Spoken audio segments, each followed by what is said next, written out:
recovery is on for this week, and I am super stoked. What's going on, everybody? Nathan Irizarry here with Resilience Method, talking about recovery this week. So here are my top 5 habits that will keep you loose and limber that have nothing to do with working out. It's not a stretch, it's not an exercise, it's not fitness related. These are just things that you bake into your life that help your body to feel like a ninja. Who doesn't want that? Because the truth is that stretching isn't gonna do it for you anyways. I hate to say it. And even if it did, no one is stretching as much as they think that they should. So we need a different solution. A solution that you can actually stick to and that you can do consistently, that isn't just super boring, that you don't just do out of pure obligation. Because that's 99% of the time, that's what I see when I see people stretching here in the gym. It's like they're just doing it, they're just checking a box. And if you're just fucking checking a box, what are you even getting out of your stretch anyways? So stop it. So let's back up for a second. Let's talk about what recovery actually means. It's not just something that you do at the tail end of your workout, or it's not even like just a day that you do. So you train hard, you lift heavy Monday, Tuesday, Wednesday, and then you take a recovery day, Thursday. That's part of recovery, but recovery is happening all the time because your immune system is working all the time, your endocrine system.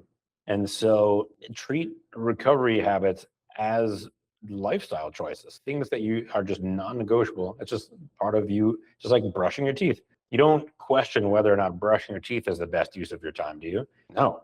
You roll out of bed and you brush your teeth. So your recovery habits can be the exact same, and they can give you the exact same level of benefit as brushing your teeth does. So the very first one, there's 5 habits. Number 1, foam rolling.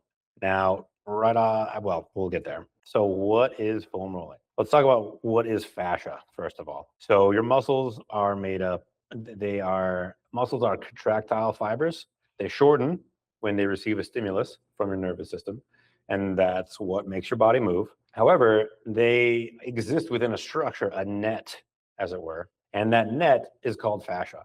If you had no fascia, you would just collapse into a puddle on the floor, and no amount of muscle would do you any good whatsoever because it's not pulling against anything, it's not supported or connected to other muscles. Fascia is fundamentally important to function, to strength, to physique, all the things that you want, but no one talks about it because it's not sexy. It doesn't itself contract. Although that is actually kind of up for debate. It does change shape, and it does respond to the nervous system in the same way that muscle does, just on a much longer time scale. And that's why foam rolling is so effective. And to, massage as well, but massage is actually, you can do a lot with massage. But in general, people are like, we're trying to target muscles when they get a massage. They're trying to achieve relief. They have tight, sore, knotty, tense muscles, and so they're trying to work on those specific areas. Whereas foam rolling is a different sort of magic. Foam rolling is working on the fascia, on the connective tissue, and because it's a tool that's got a broader brush, you can actually get all of these supportive, net type fibers. And like I said, the fascia does change tone. And so when you're foam rolling, and when you foam roll with the effective amount, the right amount, then you're actually going to increase the malleability. You're going to change the tone of that fascia so that way it can actually move around. If you feel tight and inflexible, it's probably not actually your muscles that are causing the problem. It's probably number 1, nervous system hypertonality. Your nerves are sending the signal from your brain, these areas, to hold on for a variety of reasons. Stress, cortisol, poor proprioception, right? If you've stuffed your feet in shoes for most of your life, then your body has a reduced ability to understand where it is in space. And because it doesn't understand where it is in space, it's going to restrict movement to keep you safe. And the way it restricts movement is by decreasing flexibility, decreasing range of motion in these structures. And so that's not really, well, it does pertain to fascia because the nervous system does innervate fascia. And fascia is also sending signals to your nervous system, believe it or not. Like you're sensing the world around you and the world within you with your fascia, which is fucking nuts. And long story short, if you want to feel loose, limber ninja style, then you need to have fascia that can move, fascia that's not gripping, hanging on for dear life. And so that's why foam rolling is an indispensable tool. I foam roll every single day without fail.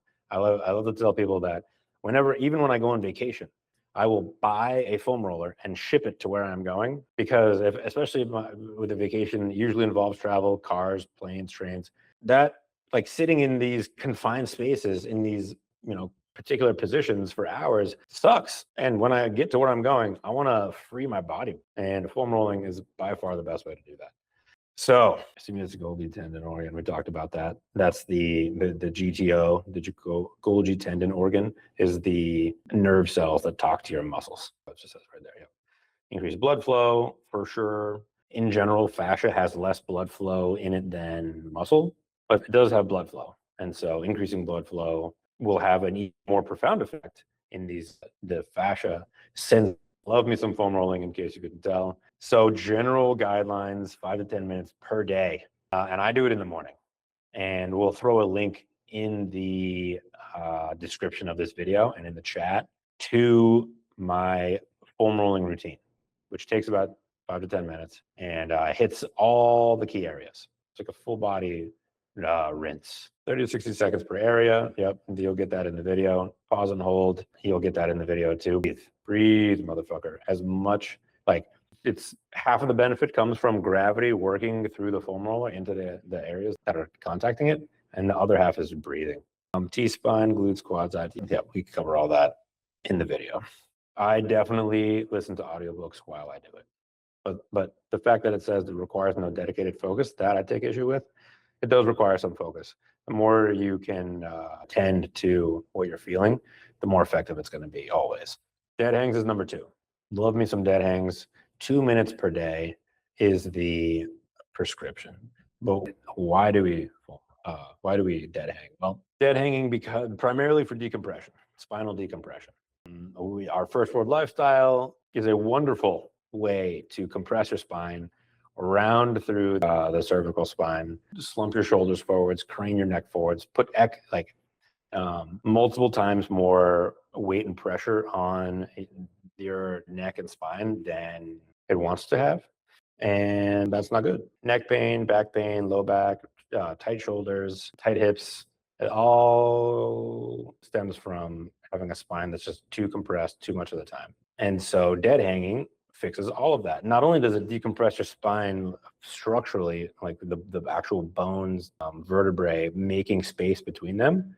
Also, by the way, as you age, gravity over time has the same effect, not just your lifestyle, but just also the amount of time that you've been living your lifestyle is compressing your spine. And so spinal decompression is of paramount importance. I call it the panacea. It's the cure-all for almost every issue that you're experiencing. If you were dead hanging, you would have an easier time.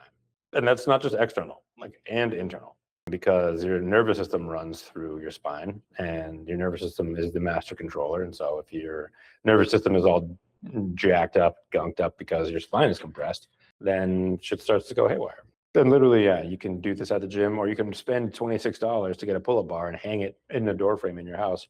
And then you have unlimited access to the panacea whenever you need it. Like I was saying, not just from a structural skeletal standpoint, but also the shoulder joint. The shoulder joint is a highly mobile joint that gets stuck in a select few positions. Again, because of her first world lifestyle, is very, it's just monochromatic. And so the backs of the shoulders, the lats, the tricep insertion points, like all these areas they just get really stuck. And just hanging there with your full body weight on all these areas is so huge for so many people. And it will actually allow you to get a full breath of air. How amazing would that be? More, continue to lower cortisol, continue to oxygenate suffocating muscles. Performance goes up, metabolic dysfunction goes down, and you're at way less risk for all the types of chronic illness and disease. And like I said, it takes fucking 2 minutes. And so what I tell people, 2 minutes cumulative. So however long you can hang there, so start with that. Say it's 20 seconds. So hang for 20 seconds. And if you do that 6 times, that's 2 minutes. Perfect. And then over time, your grip will get stronger, the muscles will relax, and it won't be so grating. And you can hang for the full 2 minutes. I'm not really going to talk about active as much because that actually, I would classify that as an exercise. But just passively hanging, to me, doesn't count. Plus, all the benefits that I just described are from passive. But I guess I do need to say that we'll throw a link also to how to dead hang and progressions that you can do in the video description. But yeah, once you've mastered dead hangs and you actually want strong, healthy shoulders, then passive active hang is a great idea as an exercise. Number 3, acupressure mat. This one's the most recent one out of this toolkit that I've employed, and I love it. Love, love, love it. I am a firm believer in the efficacy of traditional Chinese medicine, the meridians, that system that it uses to basically chart blockage and lacking energy and free up that circulation of energy through your body. I think is spot on. I've experienced the results myself from doing acupressure. A lot of people like acupuncture.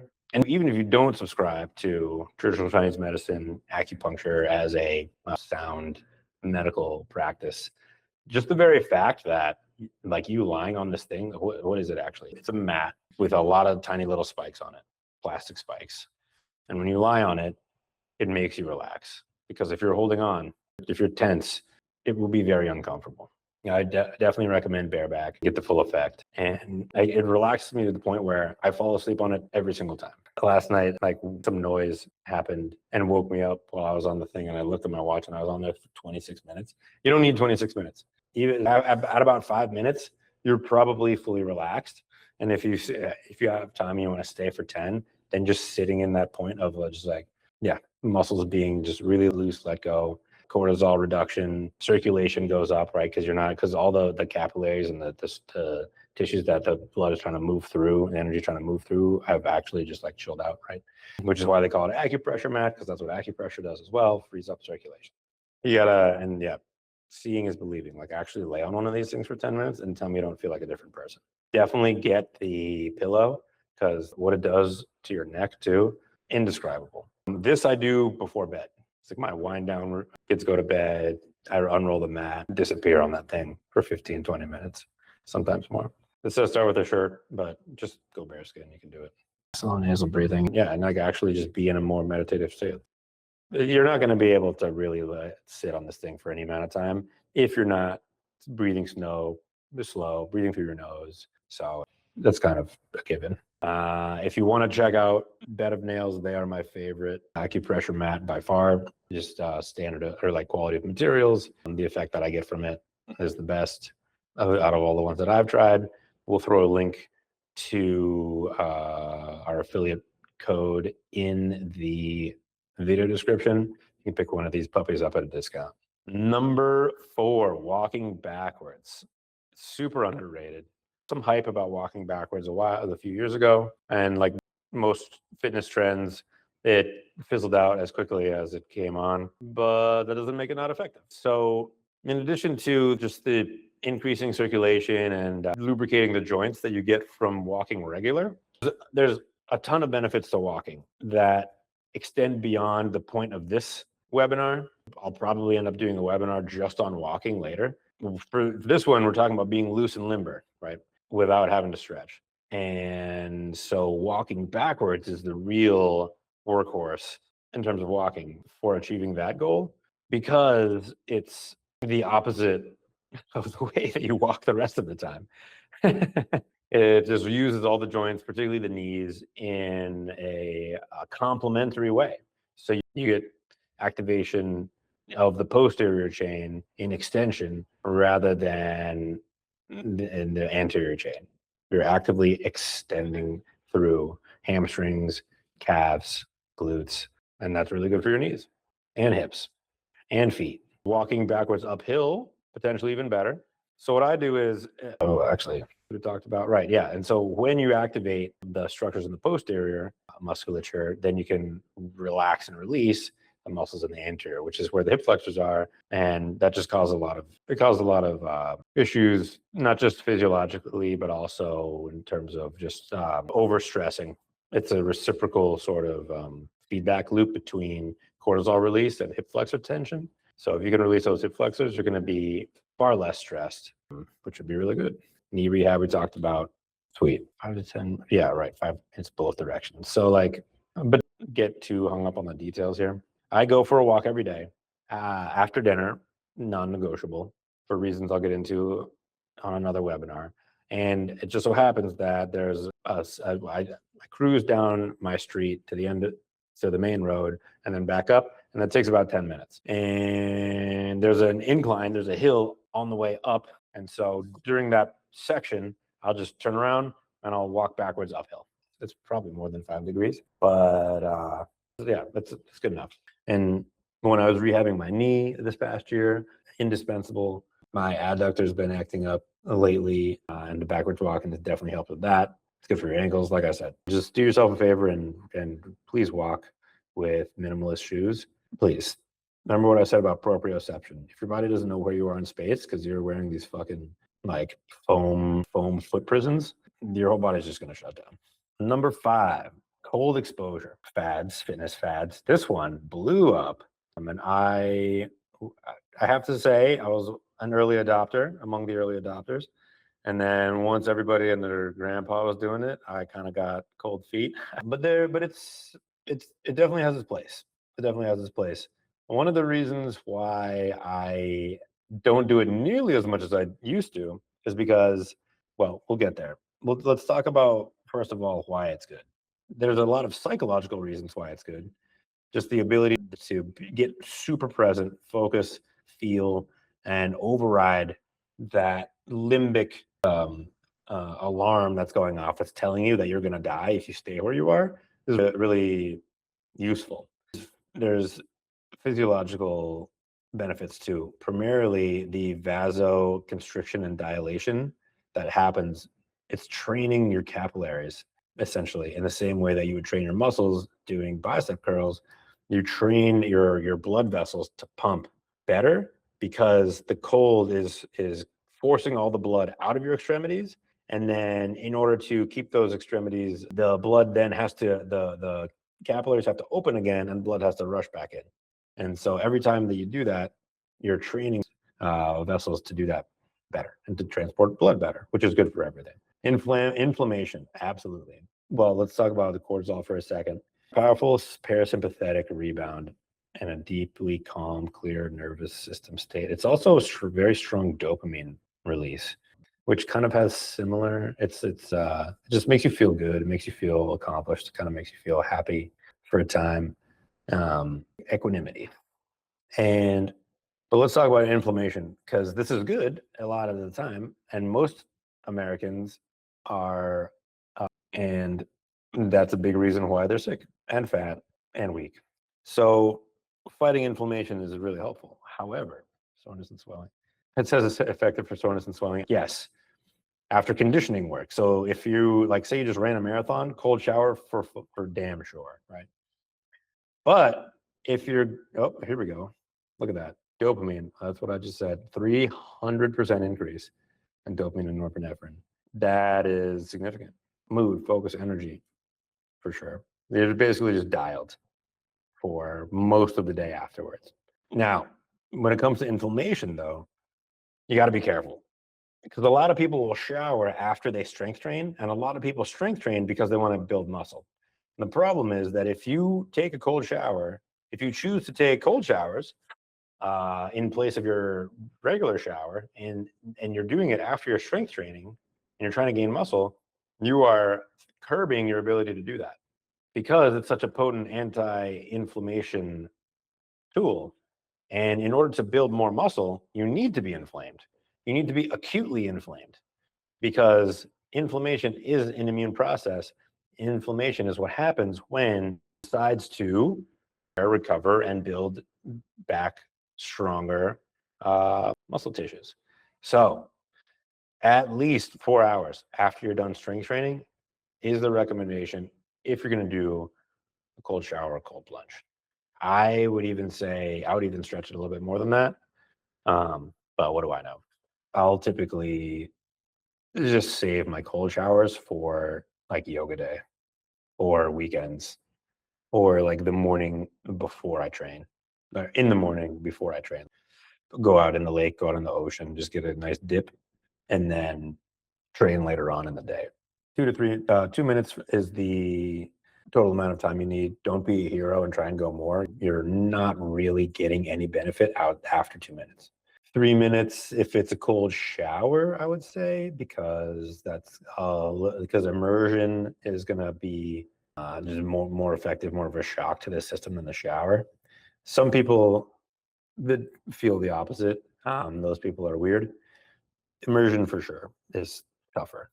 40 degree, a 40 degree bath or ocean for 2 minutes is going to be way more strenuous, way more challenging than 40-degree water coming at you in a shower for 3. So yeah, it says 50 degrees here. I would 1 to 2 times per week. You're gonna experience adaptations to that cold plunge, especially if it's immersion, for almost an entire week, for 6 days after you take it. So 3 to 5 times per week, not necessary at all. Max 2. And 40 degrees though, it's got to be colder, less time, less frequency. So I guess if you're gonna do a 60-degree cold plunge, it doesn't even count in my book. But if it is 60, then yeah, you would definitely need to do it for longer. But you're also just not really even reaching most of the temperature required to get most of the effects that you want. So like your capillaries aren't going to constrict really at all, and they're certainly not going to get cold enough, and the peripheral temperature is not going to drop enough to then cause those capillaries to reopen. So yeah, make it cold, make it short. Consistency for sure, and cold, yes. One time, as a quick story, one time I did a cold plunge in the ocean, and it was a struggle. I went back home and I decided to jump in the hot tub. Worst decision ever. Ooh, it hurt. It really hurt. I got in that, and it was just too shocking to my system. That warm environment, that hot environment, right after that cold environment, and my nervous system was just fucking freaking out. Like, yeah, it was like my skin was peeling off. So don't do that. Let your body warm up gradually, naturally, and you can do the Wim Hof dance. That's actually a super effective way to just elevate core temperature naturally, the right way, so that way you can not be miserable after your cold plunge, and also not feel like your skin's falling off. So here we go. Quick recap: the 5 habits that are not exercise to help you stay loose and limber. Number 1, foam rolling. Number 2, dead hangs. Number 3, acupressure mat. Number 4, walking backwards. And number 5, cold exposure. And I guess I should say the reason why cold exposure helps you feel loose and limber is because of that capillary action and the anti-inflammation. Inflammation definitely impedes range of motion, but that capillary action also increases circulation, pumps blood, so you can groove. Couldn't have said it better myself. It's not what you do after the work, it's what makes the work possible. So let me know in the chat, which of these are you most excited about? Which one are you the most confused about? Which one have you seen success with? Which one have you not seen any results or success with? Let me know. Let's have a conversation. I'm really curious what you guys have tried and what's worked and not worked for you. And we can also, talk through how to incorporate them in a way that allows you to actually do it consistently, because nothing works unless you do it consistently. So hope that's helpful. Love you guys. I'll see you next week.